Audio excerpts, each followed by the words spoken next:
जम्मू आ गए, दिल्ली आ गए, अलग अलग जगह पे आ गए और अभी सरकार उनको कह रही है कि फिर से हम मेरी बात समझ गए कि सबके साथ मर्डर हो जाता है। हेलो बेटा, I am Pankaj sir. Welcome to Pahuja law academy. आज मैं आपके बीच एक विशेष मुद्दे पे बात करने वाला हूं। मुद्दा है करंट अफेयर को लेकर। करंट अफेयर को लेकर बहुत बच्चों में एक डाउट बना रहता है कि सर करंट अफेयर कहां से तैयार करें, कैसे तैयार करें, सर करंट अफेयर में कौन कौन से टॉपिक को तैयार करें, सर कौन कौन से टॉपिक को स्किप करें। तो मैं आज उसको लेकर आपके सामने एक वीडियो बना रहा हूं जो आपके एग्जाम के पॉइंट ऑफ व्यू से बहुत महत्वपूर्ण होने वाली है और आपके सिलेक्शन को सुनिश्चित करने में एक प्रभावी भूमिका निभाने वाली है। तो सबसे पहले बेटा कि करंट अफेयर, सबसे पहले बेटा जो करंट अफेयर है आपका, इस करंट अफेयर में हम एक टॉपिक ले लेते हैं खेल। आप स्पोर्ट्स से संबंधित जो करंट अफेयर हैं आप उसको तैयार कीजिए। स्पोर्ट्स से संबंधित करंट अफेयर। अब मुद्दा यह है सर स्पोर्ट्स से संबंधित करंट अफेयर में हम क्या तैयार करें। स्पोर्ट्स में बेटा जिन खेलों में भारत अग्रणी भूमिका निभा रहा है आपको उन खेलों पर महत्वपूर्ण ध्यान देना है, मुख्यतः ध्यान देना है। जैसे कि बेटा हॉकी में इस समय भारत एक अच्छा प्रदर्शन कर रहा है, क्रिकेट में भारत अच्छा प्रदर्शन कर रहा है, बैडमिंटन में भारत अच्छा प्रदर्शन कर रहा है। तो जिन जिन खेलों में भारत, जिम्नास्टिक में भारत अच्छा प्रदर्शन कर रहा, तो जिन जिन खेलों में बेटा भारत अच्छा प्रदर्शन कर रहा है तो वो खेल आपसे पूछे जाते हैं। ओलंपिक खेल आपको जरूर तैयार करने हैं, पैरा ओलंपिक खेल आपको जरूर तैयार करने हैं, यूथ गेम्स आपको जरूर तैयार करने हैं, आईपीएल गेम आपको जरूर तैयार करने हैं, यूनिवर्सिटी गेम आपको जरूर तैयार करने हैं। तो खेल से संबंधित आपको ये चीजें तैयार करनी है। इसी के साथ साथ बेटा खेल में एक कॉमन शब्द होता है, यानी आप कोई भी खेल खेल रहे हो, फॉर एग्जांपल आप क्रिकेट खेल रहे हो तो गुगली किससे संबंधित है। तो जैसे एक शब्द है गुगली, वैसे ही प्रत्येक खेल के कुछ अलग अलग शब्द होते हैं, यानी प्रत्येक खेल में कुछ शब्द होते हैं, उनको उन नामों से डिनोट किया जाता है। तो आपको यानी गुगली किससे संबंधित है, डूरंड कप किससे संबंधित है, तो इस तरीके के आपको शब्द और शब्दावली खेल से संबंधित तैयार करनी है। नेक्स्ट बेटा आपको यदि मैं इतिहास की बात करूं कि सर इतिहास से कैसे करंट अफेयर तैयार करें, तो इतिहास से करंट अफेयर बेटा मैक्सिमम 1% बनता है। इतिहास से करंट अफेयर की संभावनाएं बहुत कम होती हैं, परंतु यदि इतिहास से कोई करंटली क्वेश्चन आता है तो वो क्या आएगा, यदि कोई इन्वेंशन हुआ है, यदि भारत में किसी तेल की खादान का यानी क्या इन्वेंशन हुआ है, या भारत में कोई खादान ऐसी मिली है जहां एक बहुत अधिक मात्रा में सोना है, या जहां बहुत अधिक मात्रा में तांबा है, जस्ता है, पीतल है, उसकी नई खोज हुई है तो उसकी संभावनाएं बन जाती हैं।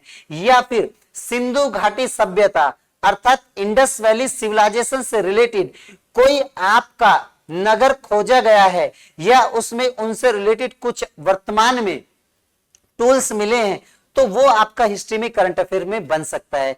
या जो वैदिक पीरियड है, वैदिक पीरियड में या मौर्य पीरियड में या मगध पीरियड में या गुप्ता पीरियड में उनसे संबंधित इनमें इन पीरियड से संबंधित यहां पर यदि वर्तमान में कोई खुदाई कहीं होती है, वो हॉरिजॉन्टल खुदाई भी हो सकती है, अन्यथा कोई भी खुदाई हो सकती है, वो पैरेलल खुदाई भी हो सकती है। तो यदि कोई एलिमेंट्स मिलते हैं तो वो क्वेश्चंस बन जाता है, वरना यहां से क्वेश्चंस बनने की संभावना बहुत कम होती है।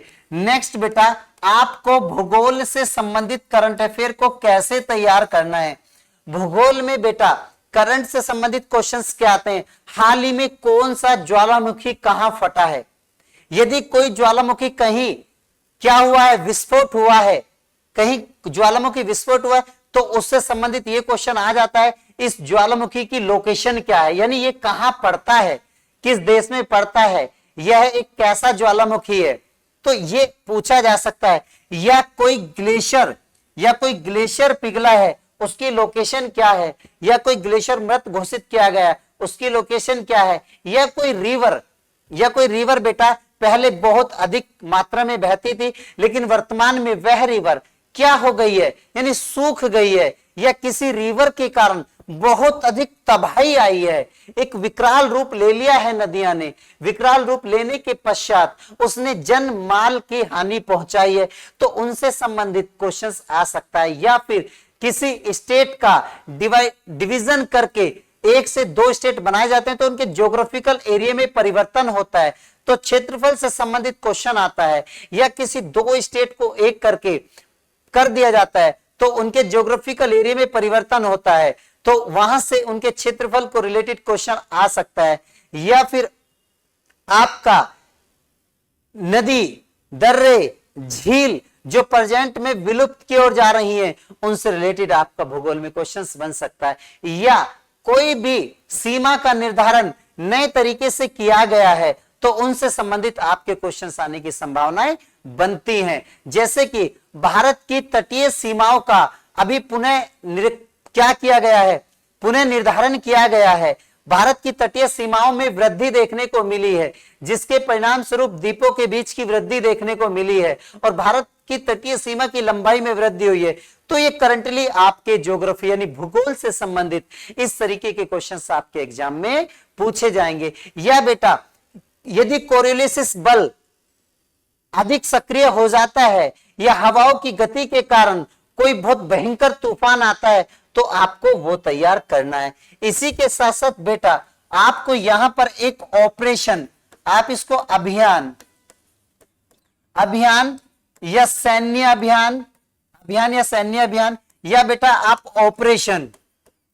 ऑपरेशन से रिलेटेड यहां क्वेश्चंस देखने को मिलते हैं। जैसे कि यानी भारत और पाकिस्तान के बीच हाल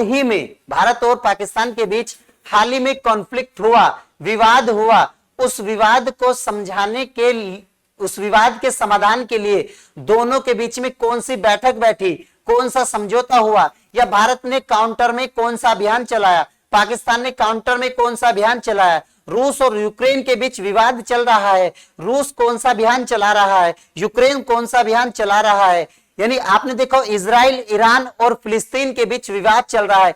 इजराइल ने कौन सा अभियान चलाया है, ईरान ने कौन सा अभियान चलाया है, फिलिस्तीन ने कौन सा अभियान चलाया है। यदि 2 देशों के बीच में आपस में कॉन्फ्लिक्ट या डिस्प्यूट होता है, तो वो देश अपने अपने हितों की पूर्ति के लिए सैन्य अभियानों को चलाते हैं या ऑपरेशंस को चलाते हैं। ये क्वेश्चंस भी अकॉर्डिंग टू करंट अफेयर आपके एग्जाम में आने के लिए बहुत इंपॉर्टेंट हो जाता है। फिर दूसरा बेटा, मैं अभी अध्ययन कर रहा था समथिंग 2018 की मैं बात कर रहा हूं, उत्तर प्रदेश में एपीओ के पेपर की बात कर रहा हूं। मैंने उसमें करंट अफेयर से रिलेटेड जो क्वेश्चंस देखे हैं, मोस्टली जो आपके एग्जाम में क्वेश्चंस आते हैं वो कॉन्स्टिट्यूशनल करंट अफेयर से आते हैं, अर्थात वे क्वेश्चंस आपके संवैधानिक करंट अफेयर से आते हैं। संवैधानिक करंट अफेयर से सर क्वेश्चंस कौन कौन से हो सकते हैं, यानी कॉन्स्टिट्यूशनल आयोग कौन कौन से होते हैं, जो संवैधानिक आयोग हैं उनमें क्या चेंजिंग हो रहा है, उनसे संबंधित क्वेश्चंस आते हैं। सुप्रीम कोर्ट प्रेजेंट में क्या डिसीजन दिया है, उनसे संबंधित क्वेश्चंस आते हैं।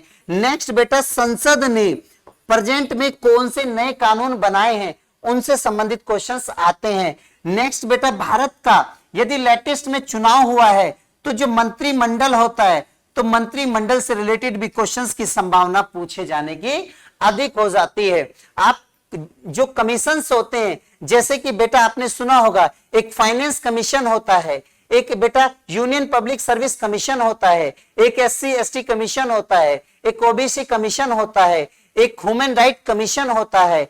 ऐसे ही बेटा इस तरीके के आपके लगभग में 32 कमीशंस होते हैं। उन कमीशंस में यदि किसी भी कमीशंस के स्ट्रक्चर में, उसकी बॉडी में कोई परिवर्तन किया जा रहा है, तो वह परिवर्तन आपके एग्जाम के पॉइंट ऑफ व्यू से बहुत इंपॉर्टेंट हो जाता है। जैसे कि मैं बात कर रहा हूं बेटा इलेक्शन कमीशन की। इलेक्शन कमीशन जो होता है, यानी जो मुख्य चुनाव आयुक्त होते हैं, तो मुख्य चुनाव आयुक्त की जो नियुक्ति होती है उसमें कौन कौन व्यक्ति शामिल होते हैं, ये अभी हाल ही में यानी चेंज किया गया। पहले उनकी नियुक्ति में कुछ और लोग होते थे, आज उनकी नियुक्ति में कुछ और लोग हैं। तो ये क्वेश्चंस आपके लिए एग्जाम में आने के लिए ये मुख्य बन जाता है। तो वैसे ही जैसे सुप्रीम कोर्ट के जजों की नियुक्ति है, इसमें कोलिजम प्रणाली होती है, कभी कोलिजम प्रणाली को निरस्त कर दिया गया, कभी उनकी बात नहीं मानी जाती है। सुप्रीम कोर्ट में जजों की नियुक्ति में होता क्या है बेटा, वहां जो वरिष्ठ जज है उस वरिष्ठ जज को ही प्राथमिकता दी जाती है कि वही सुप्रीम कोर्ट का जज बनेगा।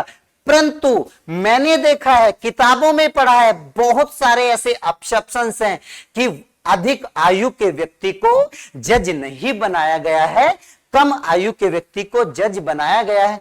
तो यदि इस तरीके का कुछ चेंजिंग होता है तो वो चेंजिंग आपके एग्जाम के पॉइंट ऑफ व्यू से इंपॉर्टेंट हो जाता है। दूसरा एक फैक्टर आपको यहां देखना है, सर जो अंतरराष्ट्रीय होता है, अंतरराष्ट्रीय जो सर खबर होती है, अंतरराष्ट्रीय खबर को हम कैसे तैयार करें। अंतरराष्ट्रीय खबर में बेटा क्वेश्चंस, यदि कोई भी देश किसी भी संस्था में नया शामिल होता है या कोई भी देश किसी संस्था में हटता है तो वो क्वेश्चन या उस संस्था से रिलेटेड आपके एग्जाम के पॉइंट ऑफ व्यू से इंपॉर्टेंट हो जाता है। जैसे यदि कोई देश यूएनओ में शामिल होता है तो यूएनओ में 193वां सदस्य कौन सा बना, तो ये इंपॉर्टेंट हो जाता है। यदि कोई भी देश WTO में या WHO में या यूनेस्को में या यूनिसेफ में या सार्क में या बिमस्टेक में अर्थात G20 में, G7 में, G15 में, अंटार्ड में, मेरा कहने का मतलब है कि वर्ल्ड में जितनी भी संस्थाएं हैं, किसी भी संस्था में यदि उसके स्ट्रक्चर में कोई परिवर्तन किया जाता है, वह परिवर्तन आपके एग्जाम में आपके एग्जाम के पॉइंट ऑफ व्यू से इंपॉर्टेंट हो जाता है। उस संस्था में कोई सदस्य यदि नया जोड़ा जाता है तो ये बहुत इंपॉर्टेंट हो जाता है,